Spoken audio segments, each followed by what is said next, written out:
喺日本嘅交通燈上面一盞紅色燈，下邊咧又有綠色箭嘴喎。咁究竟係要停啊，定係可以繼續行呢？黃色閃燈同紅色閃燈又代表咩意思呢？過日本呢啲平交道嘅時候，有啲咩注意事項呢？大家好，我係阿俊，歡迎嚟到我嘅 channel。咁我相信有唔少朋友嚟日本咧，都會選擇係自駕遊嘅。咁因為喺日本自駕遊咧，就非常之方便啦，同埋比起香港同埋台灣揸車嚟安全好多嘅。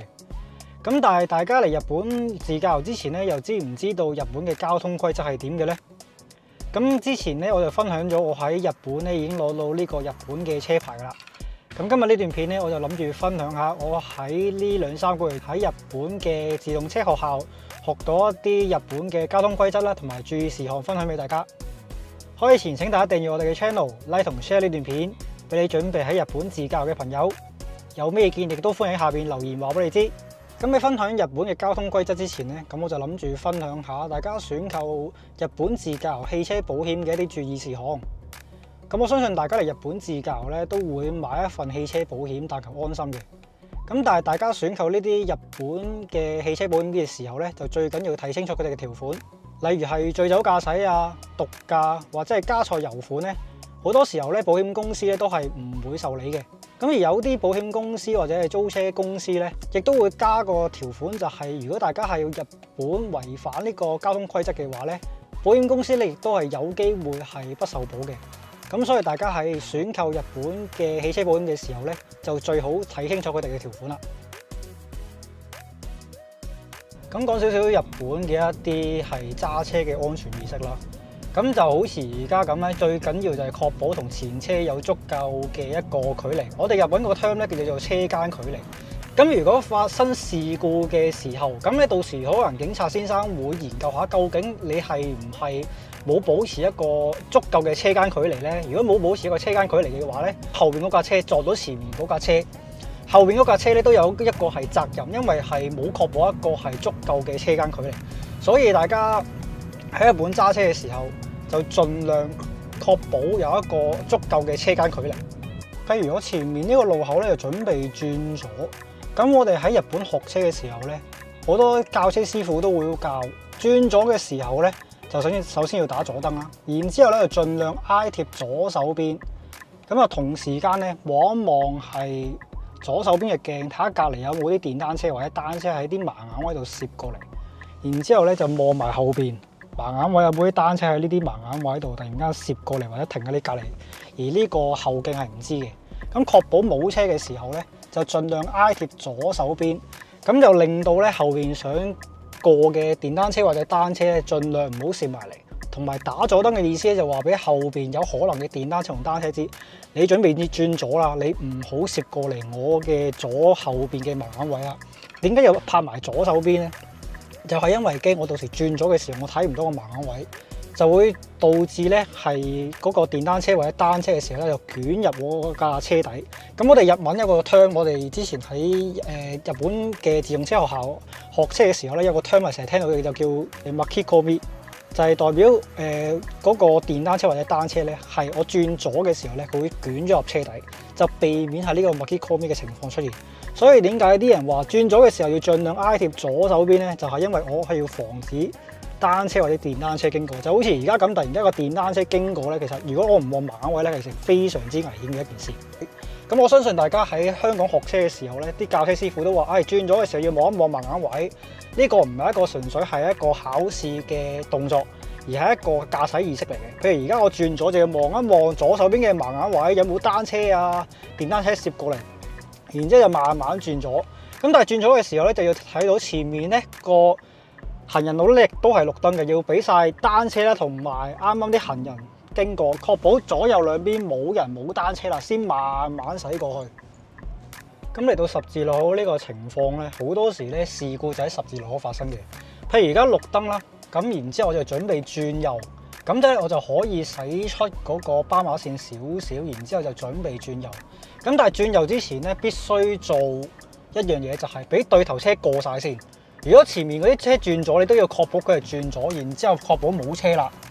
然之後轉右嘅時候，亦都要小心啲，就係確保綠燈呢條斑馬線咧係冇行人，然之後就可以慢慢過。咁咧，大家記緊咧，轉右嘅 priority 咧一定係最後。次序一定係直行先，之後第二就係轉左，第三咧最後嗰個咧一定係轉右，所以轉右咧一定要俾對頭車過晒。轉右之後咧，亦都要睇下斑馬線有冇行人，先可以慢慢駛過去。而家咧我就位於一個大嘅路口咧，準備轉右。咁前面盞燈綠燈都好咧，咁我就要喺呢個 pocket 位度等一等，保個對頭車嘅情況之下咧，我先可以安全地轉右嘅。咁就好似前面嗰架電單車同埋前面嗰個白色車咁啦。如果喺對頭車係冇車嘅情況之下咧，就可以安全咁轉右啦。咁但係譬如我而家呢個情況，我想轉右，但係對頭車有好多車嚟緊嘅時候咧，我就必須喺個 pocket 位等一等，等對面嘅對頭車冇車啦，咁我然之後先可以慢慢安全咁駛過去。好啦，佢而家轉黃燈啦，咁然之後咧，佢下邊嗰個綠色箭嘴着咗咧，就可以對頭車冇車嘅情況之下咧，就可以慢慢咁安全地轉右啦。又例如我而家轉右啦，咁然之後上面紅燈，但係咧就有右邊箭嘴咧，咁我而家就可以慢慢轉右啦。咁紅燈嘅意思咧就係話俾你聽，對面嘅車已經係紅燈嘅狀態，咁咧你跟住嗰個右手邊嘅綠色箭嘴轉右咧就冇問題噶啦。咁嚟到前面呢個路口咧，就會見到一盞係黃色嘅閃燈嘅。黃色閃燈嘅咩意思咧？我記得我喺日本自動車學校咧，我成日俾佢 flick 一 flick 嘅。原來咧呢個黃色閃燈咧係要代表注意咁解。注意咧就代表左右兩邊有冇車有冇行人經過，但係咧你又唔需要一時停止嘅，即係唔需要突然間喺停喺條白線前，咁你可以慢速駛過去。總之注意兩邊行人安全就 OK 噶啦。咁如果係調翻轉係紅色閃燈嘅話咧，就必須喺條白線前停一停，叫一時停止，停1秒都叫停。如果唔停嘅話咧，其實係違反交通規則嘅。咁呢個就係黃色閃燈同紅色閃燈嘅分別。咁大家去到一啲係比較窄嘅十字路口咧，就記得要留意啦。如果大家係行緊呢啲日本好窄嘅道路咧，最緊要係慢駛，係以防咧突然間咧左右兩邊有啲行人啊，尤其係小朋友突然間殺出嚟。好啦，跟住然之後去到前面呢啲路口咧，就最緊要收慢，就望一望塊魚眼鏡有冇係左右兩邊有冇車啦，有冇人啦，確定安全先慢慢過。咁例如前面有一個行人啦，行出好出馬路嘅，咁我哋就會挨右少少啦，然之後就避開佢。咁當然要注意有冇對頭車經過啦。如果有對頭車經過咧，就必須喺個行人後邊停一停，或者係慢駛，等對頭車過晒安全情況下，先借少少右邊嘅位，然之後先爬過嗰個行人嘅。唔知大家又知唔知道日本嘅一般道路最高嘅車速係幾高呢？如果喺馬路見到一般嘅限速係有寫30、40、50嘅話，譬如係前面見到呢個嘅限速係50嘅話咧，最高嘅車速咧就只能夠50公里每小時。如果係冇寫嘅話咧，最高嘅一般道路車速咧就係每小時60公里。咁如果係高速嘅話咧，冇寫嘅話咧，最高嘅車速咧係100公里每小時。咁例如係福岡嘅都市高速為例啦，有啲地方咧係60公里，有啲地方係80公里限速每小時。所以如果大家係使用一般道路或者係高速道路嘅時候咧，就留意翻個限制嘅車速啦。而家遇到一個突發情況，就係後邊有一架救護車，咁理論上咧就一定要用救護車行先，咁樣所有車又最好係停喺度。如果係你挨靠左手邊嘅話咧，就盡量挨貼左手邊，留翻中間條路比較救護車過。我喺日本學車嘅時候咧，有個 term 係成日聽到嘅，叫做一時停止。好啦，然之後大家見到前面有一個土媽咧，就係必須要停。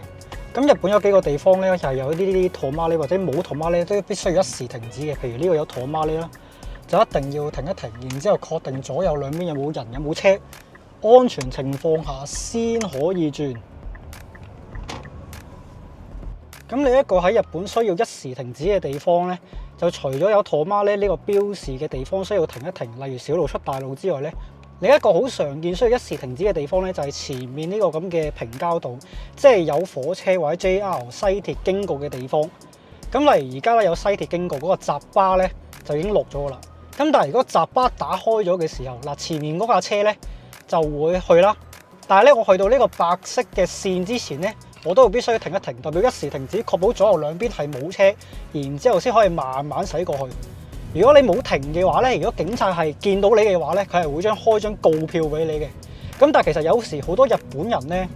佢都係偷雞啦，叫做唔一時停止，就係慢慢碌過去。咁但係咧，其實呢個係錯嘅。咁所以正確嘅做法咧，大家係必須一時停止。咁除咗頭先講過有陀媽咧，同埋日本嘅平交道需要一時停止嘅地方之外咧，另一個係好多人係忽略咗需要一時停止嘅地方咧，就係譬如我而家想轉左入呢間便利店，咁必須打燈啦。轉左之前咧係必須一時停止，確保左右兩邊冇行人冇單車，先可以慢慢駛過去。咁其實好多日本人咧，或者係日本自駕遊嘅朋友咧，都忽略咗呢點。個原則就係希望上行人路去呢啲停車場或者係便利店嘅時候咧，要確保係冇行人冇單車，安全情況下先可以駛入嚟，咁先係正確嘅。咁好多時咧一時停止咧，就係譬如呢啲出口過行人路嗱，譬如嗱，如果唔停嘅話咧，就撞到個婆婆噶啦。所以呢啲嘅出口嘅時候咧，就一定要慢駛，確保係冇人。咁一定要一時停止啦，然之後確保冇人咧，係啦，右手邊冇車冇單車咧，就可以慢慢駛出去啦。咁因為咧，我攞咗日本車牌唔夠1年嘅時間咧，咁我就會喺車頭同車尾咧貼呢個初心者嘅標示，話俾其他道路駕駛者知咧，我係一個日本揸車嘅新手。咁如果大家嚟到日本，亦都係第一次揸車嘅話咧，咁亦都可以問一啲租車公司啦，或者係8元店買呢個 logo 貼喺車頭同車尾，提醒翻其他道路使用者你係一個日本駕駛嘅新手。咁今日呢段影片呢，我就簡單分享咗喺日本揸車嘅一啲交通規則啦，同埋揸車嘅一啲注意事項嘅。咁對比香港或者台灣呢，日本嘅揸車方法同埋注意事項呢，會有少少唔同嘅。希望呢段片可以幫到大家，尤其係第一次喺日本自駕嘅朋友。